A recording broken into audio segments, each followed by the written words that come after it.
ሐረግ ድራማ ክፍል 100 ተለቀቀ። እንግዲህ ናታን ቤት ውስጥ ቆልፎ እየሰራ በር ያንኳኳው ሰው ማን ነው? ፖሊስ ይሆን ወይስ ደግሞ ዲያራ ወይስ ማን ሊሆን ይችላል እያልን ነበረ።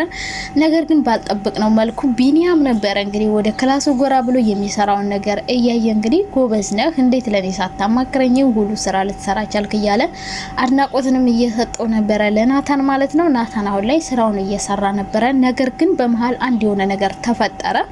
ቢኒያም እንግዲህ ጽዮን ራሷን ልታጠፋ እንደነበርና ለምን እንደጠፋ ስልክ ሲደውልልህ ለምን አታነሳም የት ሄደ ነበር የሚል ጥያቄ ናታን አቅርቦለት ነበረ። ቢኒያም እንግዲህ የመለሰለት መልስ ለናታን በጣም አስደንጋጭና አስፈሪ ነበረ። ጽዮን ራሷን ልታጠፋ እንደሞከረችና ቤት ሄዶ ከሷ ጋር ምሽቶ እንደመጣ ሲነግረው እንግዲህ ናታን ሁሉንም ነገር ትቶ ስራውንም ሁሉ ወረቀቱን ሁሉ ወርውሮ በረኑን ሳይዘጉት ነው የሄዱ። ሰው እነዚህ ልጅ ናታንና ቢኒያም እንዲሁ ቤቱን ትተው ሲሄዱ ምናልባት ናታን ሲሰራበት የነበረውን ፋይል ሌላ ሰው ገብቶ ሊወስድበት ይችላል።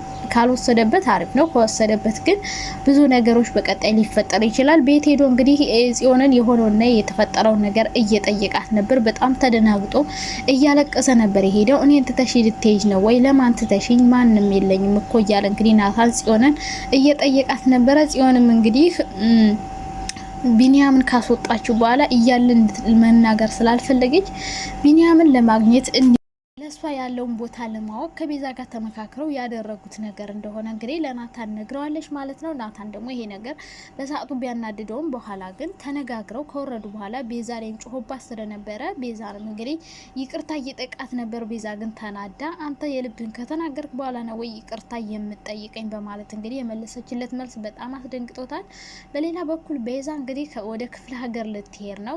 ማንን ለመፈለግ? ሔዋንን ለመፈለግ። ሔዋን እንግዲህ እንደታገተችና እንደጠፋች ነው። የት እንዳለች ስለማታቅ ሉሊትንም እንግዲህ የሔዋንን ቤተሰብ ታውቃለሽ ወይ ብላ ጠይቃት ነበር። ሉሊት ግን መናገር አልፈለገችም። እኔ ታውቃለሻለሁ ራስሽ ፈልጊያት እያለቻት ነበረ። ቤዛ እንግዲህ ወደ ክፍለ ሀገር ከጓደኛዋ ጋር ልትሄድ ነው። እንግዲህ ስትሄድ ምን ሊያጋጥማት ይችላል፣ ምን ሊፈጠር ይችላል የሚለውን በቀጣይ ክፍል ነው የምናየው። ምናልባት ከዛው በፊት ሔዋን ከተለቀቀች ላትሄድ ትችላለች። ሳትለቀቅ ግን ከሆነ ሔዋን ቤዛ ክፍለ ሀገር ልትሄድ ነው ሔዋንን ፍለጋ።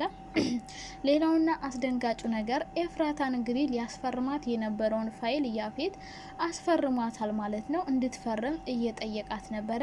እሷም እንግዲህ ምንና እንዴት እንደሆነ ጠይቀው ነበር። እሱ ግን ግልጽ ሊያደርግላት ስላልፈለገ አንብቢውና መፈረም ትችያለሽ፣ አንቺ እስከዛሬ ስትጠይቂ ነበረ ቢሮ ውስጥ መስራት እንደምትፈልጊ እያላት ነበረ። ቢሮ ውስጥ እንዲሄዱ ጠይቀው ነበር። ነገር ግን ቢሮ ውስጥ መውሰድ አልፈለገም። ኤፍራታን እንግዲህ ወረቀቱን ሁሉንም ወረቀቶች ላይ እንድትፈርም አድርጎ አስፈርማታል። ከፈረመች በኋላ ግን ወደ ቢሮ እንሄድ እንጂ ስትለው ከዛ በፊት ግን የማሳይሽ የሆነ ቦታ አለ በማለት ወደ ሌላ ቦታ እየወሰዳት ነበረ። ስለዚህ ያፌት ኤፍራታን ምን አይነት ቦታ ሊያሳያት ይሆን? የታገቱ ሴቶች ጋር ሊወስዳት ይሆን? ናታን ጋር ሊወስዳት ይሆን? ብቻ ለናታን ያዘጋጀው ትልቅ የወጥመድ አለ። ምክንያቱም ኤፍራታ ስትፈርም በጣም ነበር ደስ ያለው፣ በጣም ነበር የተደሰተው እና ኤፍራታን የት ሊወስዳት ይሆን? ሌላኛው አቤል ነው።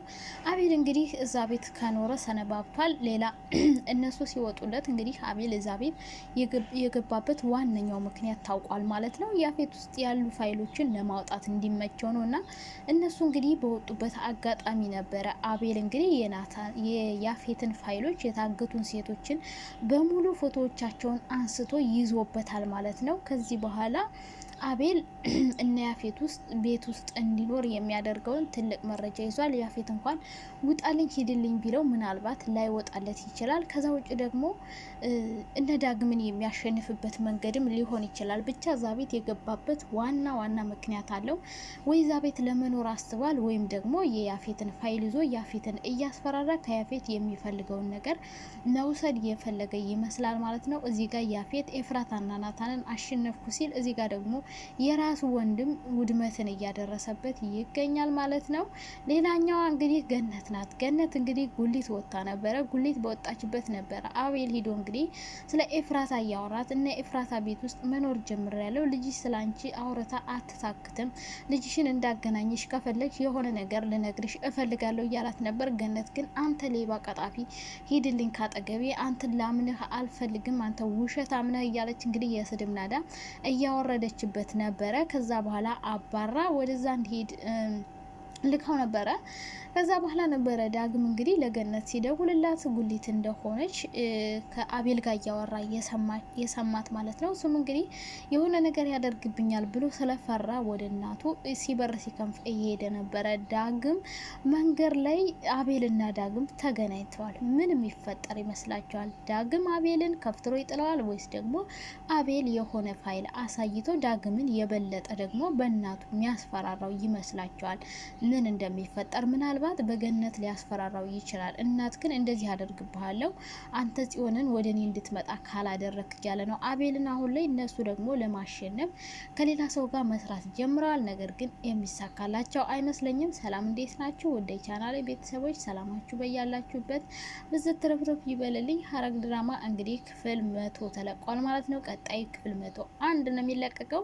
በክፍል 100 የተፈጠሩትንና ክፍል 101 ላይ ሊፈጠሩ የሚችሉትን ነገሮች የምናወራበት ይሆናል። ከዛ በፊት ግን ላይክ እና ሼር ሰብስክራይብ ማድረጋችሁን እንዳትረሱ ማለት ነው። እንግዲህ በክፍል 100 ብዙ ነገሮች ተፈጥረዋል። አንደኛው ከባዱ ነገር ኤፍራታ ያ ወረቀት ላይ በደንብ ሳታነብ ምን እንደሚል ሳታይ መፈረሟ ነው። ይሄ ነገር ደግሞ ናታንን ከባድ ወጥመድ ውስጥ ሊከተው ይችላል። እሱ እንግዲህ ተደብቆ ቤት ተከራይቶ እየሰራ ነው ስራውን። ነገር ግን ያፌት የሆነ ወጥመድ አጥምዶለታል።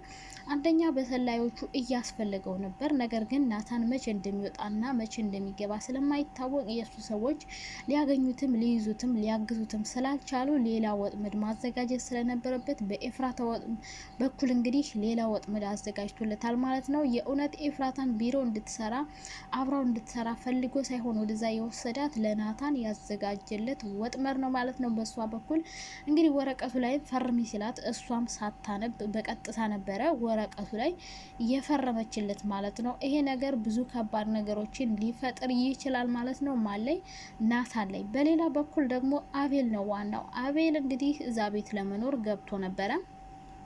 ከገባም በኋላ እንግዲህ የሚፈልገውን ፋይል እነሱ ሲወጡለት ፈልጎ አግኝቷል ማለት ነው። ይህ ፋይል እንግዲህ የታገቱት ሴቶች ናቸው። አንደኛ ያፌትን ሊያስፈራራበት ይሆናል። ሁለተኛ ደግሞ ኤፍራታ ናታንን እንዲያደርግብሻለሁ በማለት እዛ ቤት እንዲኖር ሊያደርግ ይችላል። በሌላ በኩል ደግሞ ዳግምንና ጽዮንን እያስፈራራ ጽዮን ከሱ ጋር እንድትሆን ሊያደርግበት ይችላል ማለት ነው። አቤል የፈለገውን ነገር እያሳካ ይመስለኛል። ሌላኛው ደግሞ ዳግምና ጽዮን ያገኟት ልጅ እንግዲህ በፍርሃት ተውጣ ነበረ እያወራቻቸው የነበረችው። በኋላ ግን አረጋግተው አብረዋት እንደሚሰሩና ስለ ስራው እየነገሯት ይገኛሉ። ሰው ዳግምና ጽዮን ምን አይነት ስራ ሊሰሩ ነው ያሰቡት? እች ልጅስ ከአቤል ጋር ያላት ግንኙነት ምንድን ነው? ያን ያክልስ እንደዛ ስትፈራ የነበረው የደነገጠችው የተሸማቀቀችው ምን ሆና ነው የሚለው ነገር የሁላችንም ጥያቄ ይሆናል ማለት ነው። በቀጣይ ክፍል እንግዲህ ጽዮንና ዳግም ተሳክቶላቸው አቤል ላይ ያለውን ፋይል አስጠፍተው ናታን ነጻነቱን ሊያገኝ ይችላል። ከዛ ውጭ ግን ሳይሳካላቸው ቀርቶ ነገሮች ከሽፈውባቸው ብዙ ችግሮች ሊፈጠሩ ይችላሉ። ነገሮችን የሚያከሽፍባቸው አንደኛው ነገር በመጨረሻ ፓርት ላይ እንግዲህ ገነት ጋር ሄዶ ነበረ አቤል። ገነት የምትሰራበትን ቦታ አውቋል። ጉሊት እያለ እየዛተባትና እየሳቀባት ነበረ። ሶ ገነትን የሆነ ነገር ሊያደርጋት ይችላል አቤል። ዳግምን በዛ ሊያስፈራራው ይችላል። በሌላ በኩል ደግሞ ጽዮንን ከኔ ጋር ካላደረክልኝ ብሎ የሆነ ፋይል ሊያሳየው ይችላል። አሁን ምናልባት ዳግምና አቤል ከተገናኙ በኋላ የሚያሳየው ፋይል ይኖራል። ይህን ስራቸውን እንዲያቆሙና እንዲተው የሚያደርጋቸው አንድ ፋይል ሊኖር ይችላል። ምክንያቱም ያለምንም ነገር ወደዛ ሊሄድ አልፈለግም ማለት ነው አቤል። ሌላ የዲያራ እናት ናት። የዲያራ እናትና የቤዛ ጓደኛ እንግዲህ ከባድ ጥል ውስጥ ገብተዋል። ቤት ውስጥ ሲገባ እንግዲህ ደብቃ የያዘችውን መረጃ ለሌሎች ሰዎች እየተናገረች ፎቶ እያነሳች ስትልክ ነበር እየደረሰባት። እሱ ሲደርስባት ግን ለመደበቅ ለመሸፋፈን ጥረት እያደረገች ነበር። እሱም እንግዲህ አይቼዋለሁ፣ አትደብቂው፣ አሸፍኘው፣ ከኔ የሚደበቅ ነገር የለም እያለችው ነበረ። እሷም እንግዲህ አባቱን ሰድበው ከዛ መጥፎ ሰው ተወልደህ አንተም መጥፎ ነህ ብለው ነበር። ይሄ ነገር ደግሞ በጣም ነበር ያናደደው። እንግዲህ እናቱን በቦክስ ሊከረብታት ነበረ። እንግዲህ ምን ይፈጠራል የቀጣይ ክፍል የምናየው ነው የሚሆነው ማለት ነው። ናታንም እንግዲህ አሁን ላይ ስራውን በአግባቡ እየሰራ ነው። ምንም ያጋጠመው ችግር የለም። ከዚህ በኋላ ግን ኤፍራታ የፈረመችው ወረቀት ምናልባት ናታን ላይ ከባድ የሆነ ተጽዕኖ ሊኖረው ይችላል። እንግዲህ ቀጣይ ክፍል የምናየው ይሆናል የሚፈጠሩትን። እስከዛው ባይ ባይ።